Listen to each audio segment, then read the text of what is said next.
toujours depuis la fameuse braderie de Lille, il est temps de s'arrêter, de faire un point sur la sécurité. J'ai à mes côtés David de la protection civile.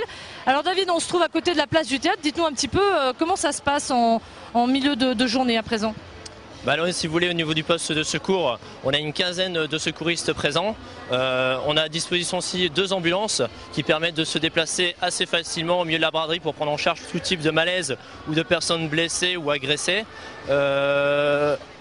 En bilan de demi-journée, sur l'ensemble de la braderie au niveau des moyens de protection civile, on a un total déjà de 80 interventions, dont 12 transports hospitaliers, dont parmi ces 12 transports, il y en a 2 qui ont été médicalisés par une équipe du SAMU. Et c'est plus que l'année dernière ? L'année dernière, à ce niveau-là, on n'avait même pas la moitié de ces interventions. Donc grosse activité, due notamment à la météo et aux fortes températures et qui entraînent un certain nombre de malaises, coups de chaleur ou déshydratation. Alors justement, est-ce que vous pouvez nous faire une petite visite guidée de ce pôle de sécurité ? Oui, tout à fait. Alors si vous voulez, dans une ambulance, les équipements sont standards, on a de quoi prendre en charge l'ensemble des pathologies qu'on peut rencontrer, que ce soit des traumatismes, des personnes agressées, des personnes inconscientes, voire même des arrêts cardio-respiratoires si besoin. Chaque ambulance est équipée d'oxygène, de défibrillateurs et d'un ensemble de matériel qui permet de faire un bilan complet de la victime et de transmettre ensuite au médecin régulateur du SAMU et éventuellement de voir pour un transport en milieu hospitalier. Alors là, on voit que les véhicules sont prêts à partir. Est-ce que vous arrivez quand même à circuler? Parce qu'il y a quand même beaucoup de monde, près de 2 millions de personnes dans les rues de Lille. J'imagine que ça doit être aussi difficile. La circulation est en effet pas évidente.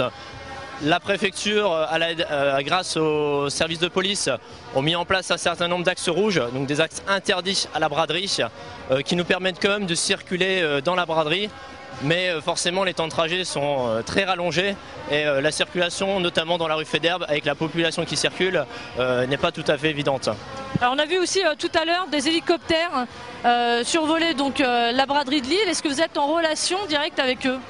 Alors si vous voulez, au niveau des services de secours, il y a une cellule en préfecture qui rassemble l'ensemble des acteurs au niveau secours sur la braderie, que ce soit les pompiers, le SAMU, les secours associatifs dont la protection civile ou les services de police et de gendarmerie. Donc là en l'occurrence sur la braderie on a un hélicoptère de la gendarmerie qui tourne en permanence et on a également l'hélicoptère des militaires de la sécurité civile qui est prépositionné et prêt à intervenir en cas de besoin.